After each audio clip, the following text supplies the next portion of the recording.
My name is Evelyn Labun, and I live in Winnipeg, Manitoba, and I'm from Manitoba.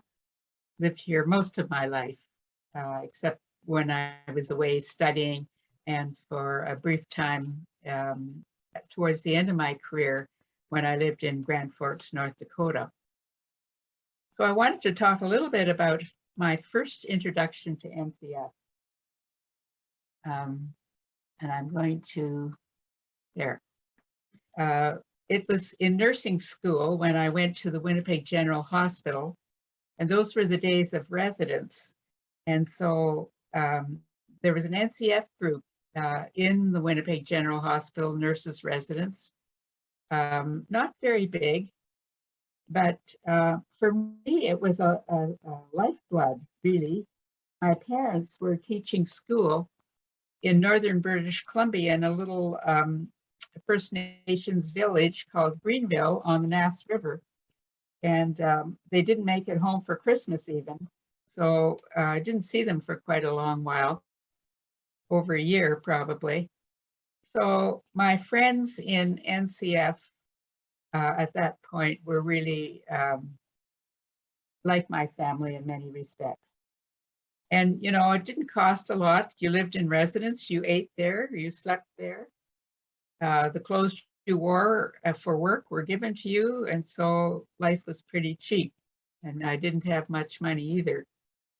And I would say that those friends that I made there are about 3 or 4 of them that I still keep up with regularly, certainly at Christmas. So they were classmates, some of whom became Christians through NCF while I was there, and others who brought their faith with them.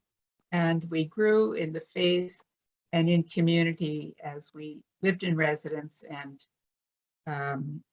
spent as little money as possible, because that's about what we had. I had already been introduced to the whole family of InterVarsity through ISCF in high school. And then later on, when I went into nursing to get my degree, I also was involved with InterVarsity Christian Fellowship. So those different family of organizations were very much a part of my growing up and becoming a nurse and into my profession. I would say another thing that I really treasured when I went to NCF and then later InterVarsity at the university was the inductive Bible study method. It opened up a way for me to study the scripture, which really helped me to get meaning and direction for my life. In fact, right now I'm having an inductive Bible study at my church because I think with this pandemic, we just need to know how to read scripture so that it brings us that relationship with God that we are really trying to pursue. So now that NCF is no longer a part of InterVarsity, and I think that happened about 10 years ago, and I lived through that quite painful for me experience. So with my earlier experience of NCF and InterVarsity and the fellowship and community that I had there, I decided to also meet with students. And this happened prior to the pandemic, so it's 2 years ago. And I think for about a period of 5 years, I decided that I would have supper with students, nursing students, and talk about the integration of their faith with their profession. That was one of the big things that InterVarsity and Nurses Christian Fellowship really challenged me to think through, so that it's not as though you live in segmented lives, but you live in an integrated way, bringing your profession and your faith to bear upon each other.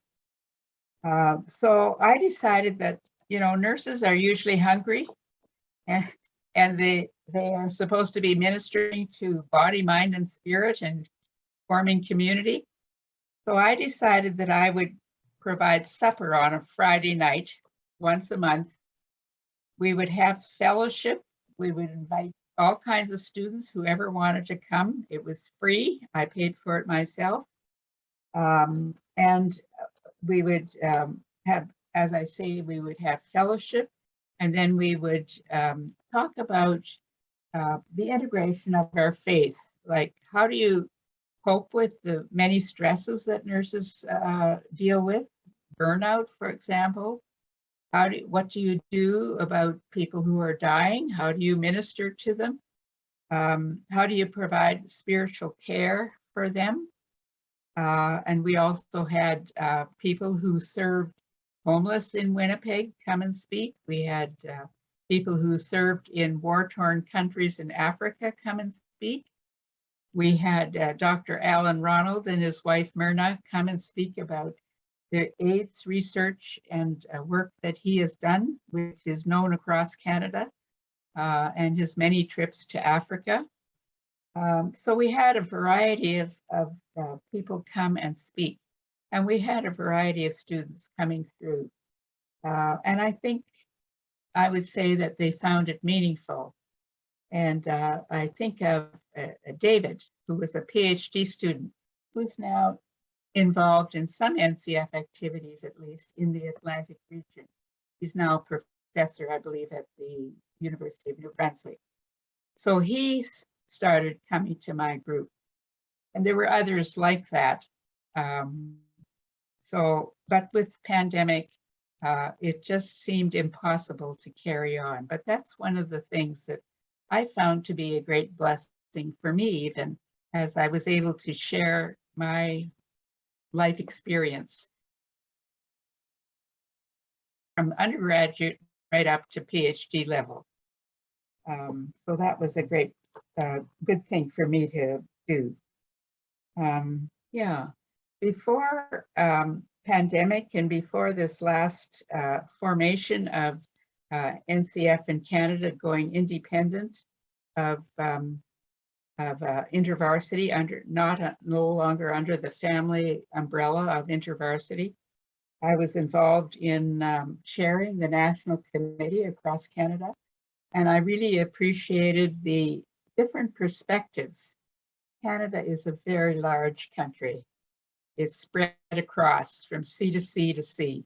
And I was privileged to meet with nurses from across the country to talk about how NCF would function in their particular area, and also how we could draw together and be a united group of nurses across the country. I also went to some international NCFI conferences, for example, in Pennsylvania a number of years ago.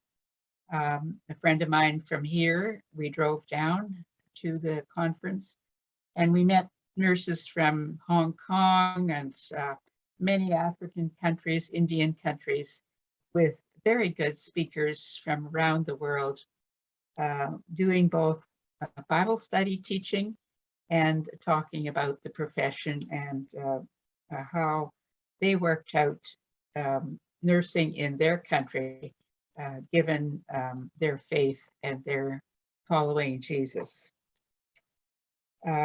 Yeah, and so during my time as chair of the National Committee, I think it was maybe about 5 years, it was a busy time, and InterVarsity supported us at that point. And if we had not done that, if we had not as graduates come together and done that, with the change in nursing education from 3-year diploma, residence, etc., to university education, which I've always supported, I think we would not have had an NCF in Canada, because the InterVarsity board was ready to see us as not useful anymore. But thankfully, Jim Burney, our general director of InterVarsity at that point, could see that nurses cared about each other and wanted to continue to develop their relationship with each other and with God, and think through how to minister to both patients and each other.